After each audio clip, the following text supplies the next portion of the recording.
Сәлем баршаңызға, менің есімім Гүлнұр. Санаулы күндерден соң жаз бітіп, алдыда күз бен қыс келе жатыр, иә. Енді бізге мүмкіндігінше жылылану керек.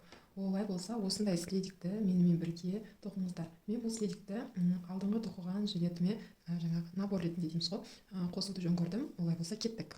Бұл следик жаңағы размері табаны 11 сантиметр, бетінде осындай ерекше өзінің жаңағы пузырек дейміз ғой, көпіректері бар, осындай домалақ-домалақтары бар. Қарапайым, қатты қиын ештеңкесі жоқ. Егер де мына баланың аяғынан түсіп қалады десеңіздер, онда мына жеріне бау тоқуға да болады. Бізге керегі ең алдымен әрине крючок. Менде крючок номері 3,5 мм крючок. Сосын жіп, алдыңғы жилеткамды тоқыған бонбон жібі. Осымен тоқимыз. Жаңағы жіптерін жасыру үшін, артық қалған жіптерін жасыру үшін үлкен көзді ине керек болады. Өлшеп отыру үшін сантиметровая лента керек болады, және де жібін кесуге қайшы керек болады. Ең алдымен осындай кольцо жасаймыз. Жібін қатты ұзын қылудың қажеті жоқ.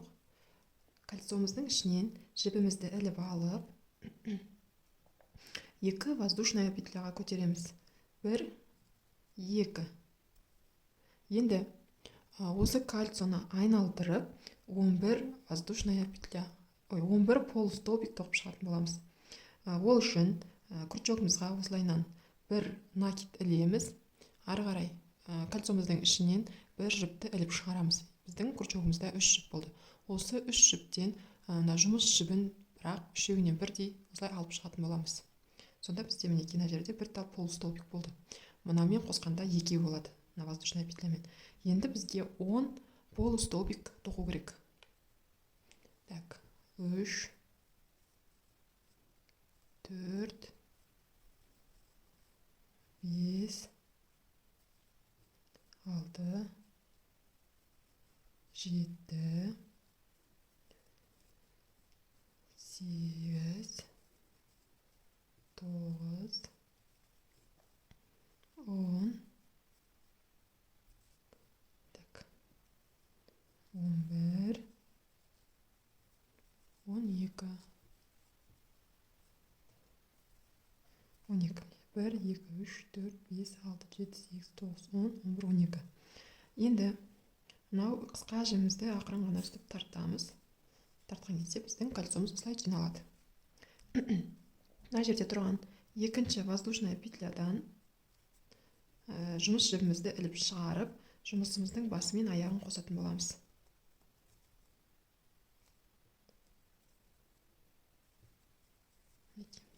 Осымен біздің бірінші қатарымыз бітті. Енді екінші қатарда тағы да 2 воздушная петляға көтереміз. 2 воздушная петляға көтереміз де әрбір жаңа біз бір полустолбиктен тоқтық қой. Сол бір столбиктен 2 столбик жасайтын боламыз. Мынау бізде бірінші болып кетті. Енді екіншісі дәл осының түбінен шығарамыз мына жерден. Мына жерде тұрған артық жіпті осылаймен сияқты алып, артынан жасырып жүрмес үшін мынау өрім дейміз ғой, осының үстіне бүйтіп қойып, тоқып жүрсеңіздер, бірге тоқып жүрсеңіздер болады, жасырып. Олай болса кеттік. Так, 2, бір неден 2 болды. Келесі менде міне тұр. Осы жерден тағы да 2, біреу, 2, 4 болды. Келесіден тағы да 2, біреу, 2. Мына жерден де 2, біреу, 2, 2, 4, 6, 8 болды. Біреу, 2. Дәл осылай қатардың соңына дейін тоқимыз. Бізде қатардың соңында 24 полустолбик шығу керек.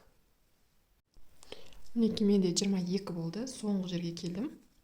Соңғы столбикқа. Соңғысы тұр, осы жерден тағы да 2 тоқимын. Мынаны болды былайға шығып тастасам болады, ешқандай қорықпай. Ол енді жаңағы шығып кетпейді. Біреу, 2. Сонымен менде 24 полустолбик болды. 2, 4, 6, 8, 10, 12, 14, 16, 18, 20, 22. Соңғысы 24. Келесі. Осы воздушная петлядан, яғни алдыңғы қатардағы екінші воздушная петлядан осылай іліп алып шығарып, жұмысымыздың басы мен аяғын қосамыз. Ары қарай 2 воздушная петляға көтереміз. Енді ешқандай да прибавкасыз, жай ғана әрбір полустолбиктің үстінен дәл солай бір полустолбиктан тоқып шығамыз. Яғни 24 па, 24-тің үстіне тағы да 24 полустолбик тоқып шығамыз. Менде 2 болды. 3, 4, 5. Так, 5, 6, 7, 8, 9, 10, 11, 12, 13, 14, 15, 16, 17, 17,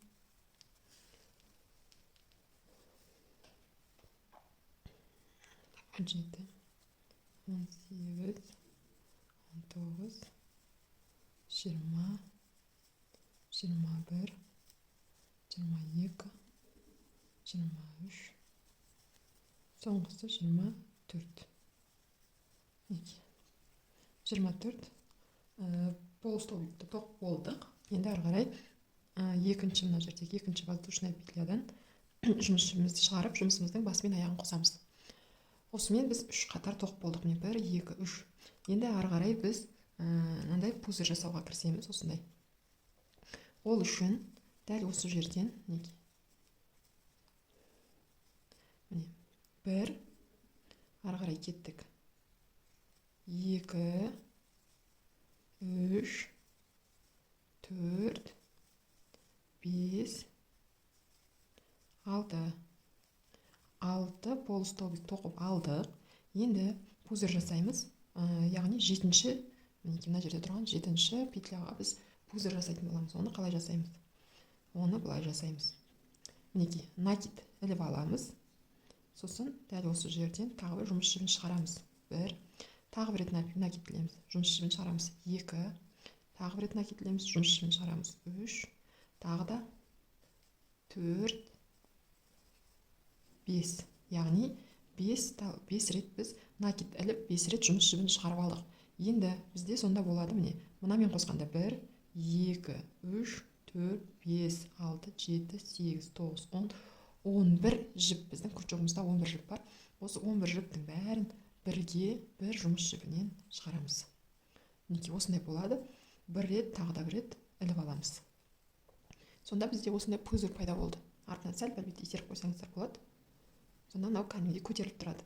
Міне, бір рет іліп алдық, одан кейін тағы бір жіп тоқылды деп есептеледі. Енді ары қарай мына жерден бір петля тастап кетеміз да, келесі. Одан кейінгі петляға тағы да солай. Бір накид ілеміз, шығарамыз.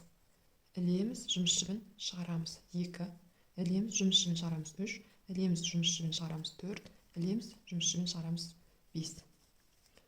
Тағы да бізде 11 жіп болды. Осы 11 жіптен тағы бір рет бірақ накид ілеміз. Мінекей. Бұл пузырь бізде бір жаңағы петляның орнын алып тұр. Мінекей. Мен аяқтан іліп алдым. Келесі біз аяқта тастап кететін петляға тағы бір рет жібіліп аламыз осылайнан. Енді 2 пузырь болды. Дәл осылай бізге 6 пузырь жасау керек. Тағы да бір рет воздушная петля накид іліп аламыз. Мына петлямызды тастаймыз да, одан кейінгіге 1, 2, 3, 4, 5. 5 рет іліп алдым. Бәрін бірақ бір жіптен шығарамын. Бір воздушная петля ілемін. Ары қарай келесін тастаймын да, тағы бір рет. 1, 2, 3, 4, 5. Міне. 4 болды менде. 4 пузырь болды. Енді ары қарай тағы да біреусін тастаймын келесіге. 1, 2, 3, 4, 5. Тағы бір рет бәрінен іліп шығарамын да. Воздушная петля тастаймын. 1, 2, 3, 4, 5. Сонда 1, 2, 3, 4, 5, 6. 6 петля болды. 6 пузырь болды. Енді ары қарай мына жерді тастап кетемін. Келесі петляны. Одан кейінгі петляға мен ары қарай жаңағы полустолбик кәдімгідей тоқып кете беремін. 1, 2, 3. Міне мына жақта менде 6 болды, мына жақтан да 6 тоқуым керек. 3, 4, 5, 6 полустолбик тоқыдым. Жұмысымның басы мен аяғын қосамын. Енді 3 воздушная петляға көтеріп отырамын. Бағанан бері біз 2 воздушный петляға көтергенбіз, енді 3 воздушный петляға көтеріп отырамыз. Мына жерде өздеріңіз қандай размерге тоқсаңыздар да болады. Сол кезде мынау өзіміздің воздушный петлядан кейін, мысалға мен 6 тоқыдым ба, сіздер олай басқаша болу керек. Бірақ міндетті түрде мына жағы мен мына жағының саны бірдей болу керек. Және де бетінің саны бірдей болу керек. Менде міне 6, 12, мынау міне 1, 2, 3, 4, 5, 6. Ортасындағы жаңағы воздушный петляларым тоже 6, 1, 2, 3, 4, 5, 6. Сонда менде осындай 24 петлям басындағы шығады. Екінші қатарда біз енді 6 полустолбик емес, 7 полустолбик тоқимыз. Біреу кетті. 2, 3,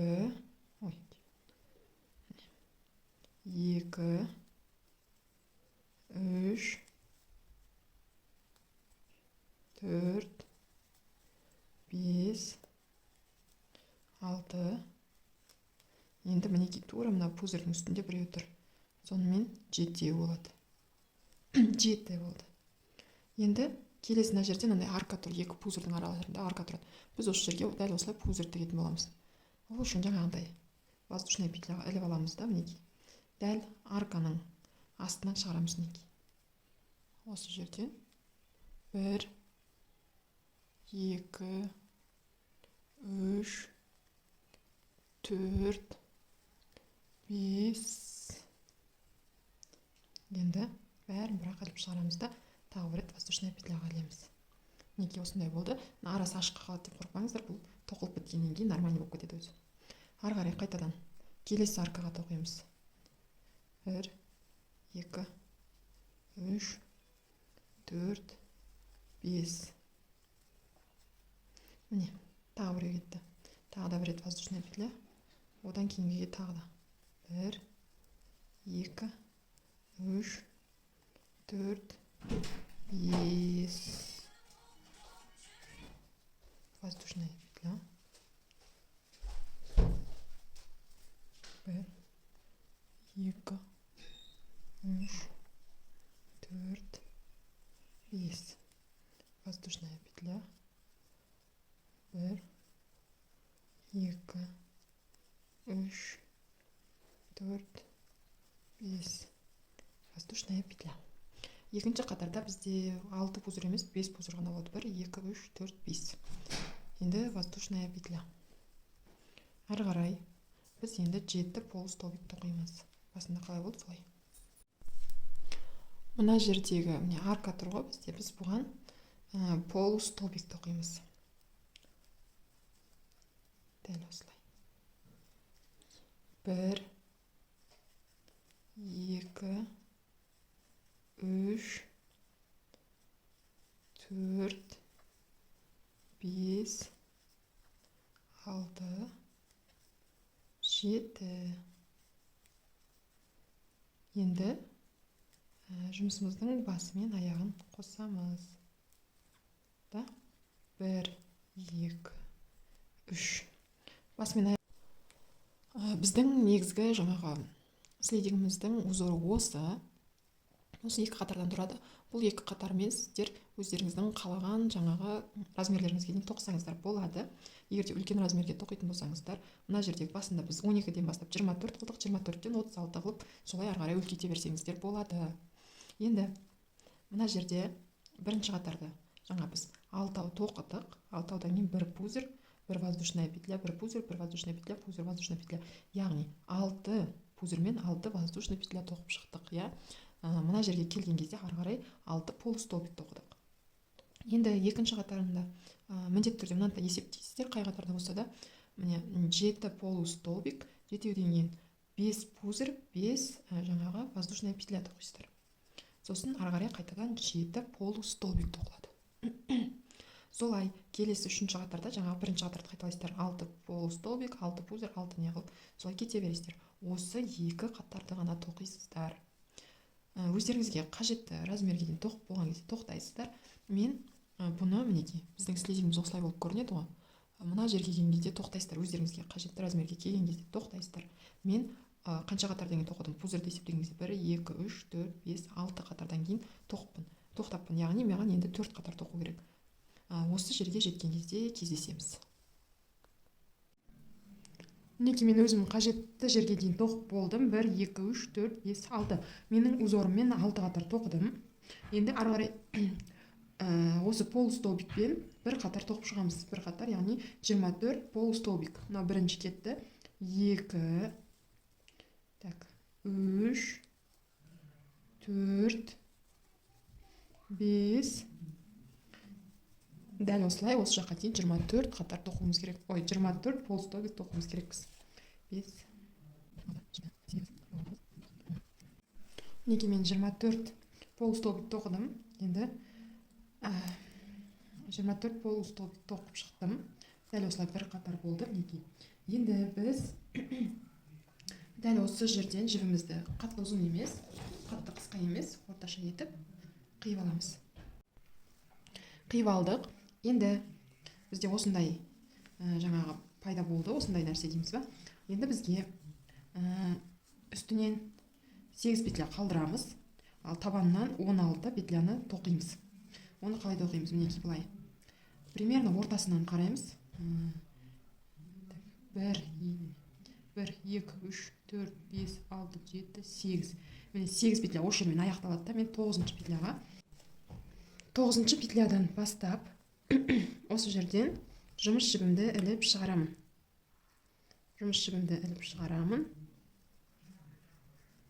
Енді ары қарай 2 воздушная петляға көтеремін. 1, 2. Енді ары қарай 16 полустолбик тоқитын боламыз. Мынау менде біріншісі. 2,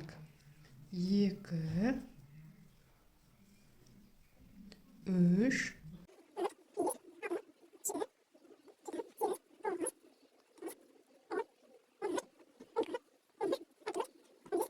16. Енді ары қарай екінші қатар тоқимыз. Тоқымамызды бұрамыз. Біріншісінен бастап 2, 3, 4, 5, 16. Соңғысы 16. Тағы да 2 воздушная петляға көтереміз. Тағы бір рет бұрамыз. Ары қарай 1, 2, 3, 4, 5, 6, 7, 8, 9, 10, 11, 12, 13. Дәл осылай 4 қатар тоқимыз да. Енді жұмысымыздың мына жерін тігеміз. Мінекей, мына тұрған біздегі жұмыс жібіміз. Осыны біз мына жақтан шығарамыз біріншіден. Шығарамыз да. Мына екінші тұрғаннан іліп алып тоқимыз. Енді осылай тоқығаннан соң мына жақтағы екінші тұрған осы петлямыздан дәл осыны қайтадан бүйтіп іліп шығарамыз. Ары қарай қайтадан үшінші жіп тұр, яғни үшінші петля тұр. Осы үшінші петлядан жұмыс жібін іліп шығарып, тағы да бір рет екеуін бірге тоқимыз. Шығарамыз да, мына жерде тұрған үшінші жіптен осы жаңағы петлямызды іліп шығарамыз. Келесі тағы да мына жерден тоқимыз, іліп аламыз, екеуін бірге тоқимыз. Сосын мына жерден дәл осылай. Тура осылай қатардың соңына дейін біріктіріп шығарамыз, біріктіріп тоқып шығамыз.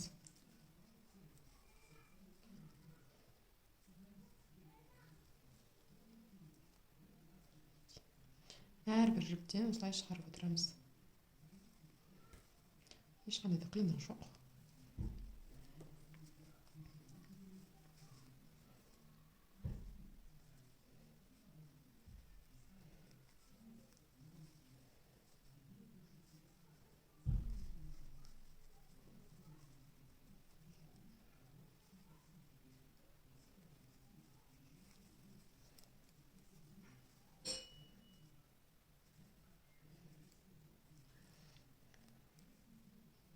ең соңғысы қалды менде. Осы.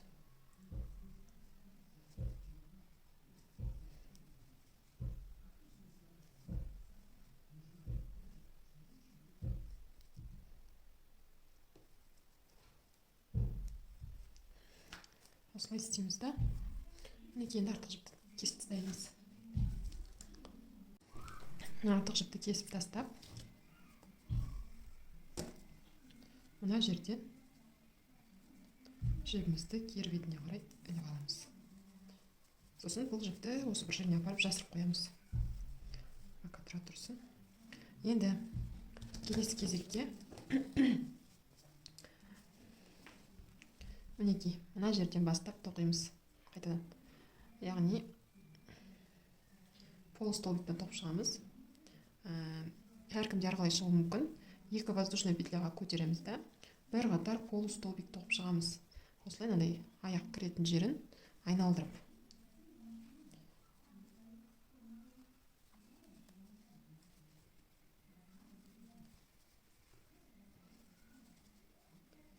Мына жіпті ана біріншісінде көрсеткендей жасырып бірге кете береміз.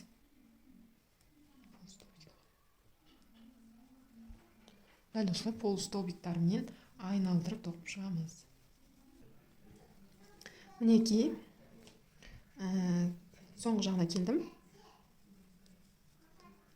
Дәл осылай тоқимыз да, міне соңғысына кеттім. Мына екі басын біріктіреміз.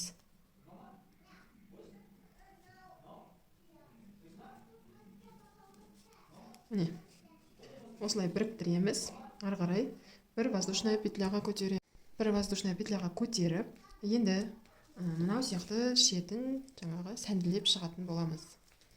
Ол үшін міне бірінші тұрған петлямыздан өткіземіз жібімізді, жұмыс жібін шығарып, мына крючогымызда тұрған екеуін бірге бүйтіп бұраймыз да, тағы бір рет іліп аламыз.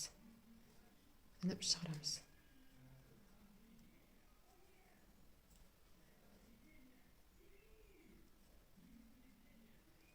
Дәл осылай. Келесі, екіншісі тұр. Екіншісінен де дәл солай шығарамыз да, осылай бұраймыз.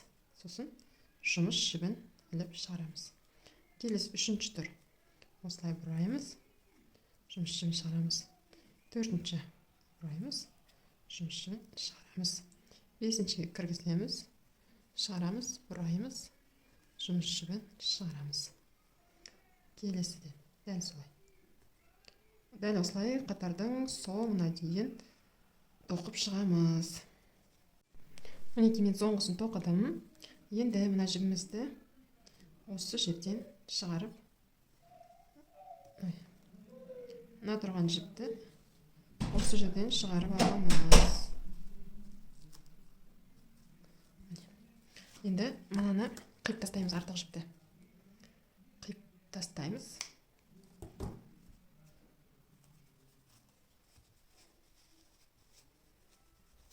Мыналарды үтіктегеннен кейін, не болмаса жуғаннан кейін өз орындарына түсетін болады. Біздің жаңағы жіптеріміз өз қалыптарына келетін болады. Артық жіптердің бәрін жасырамыз.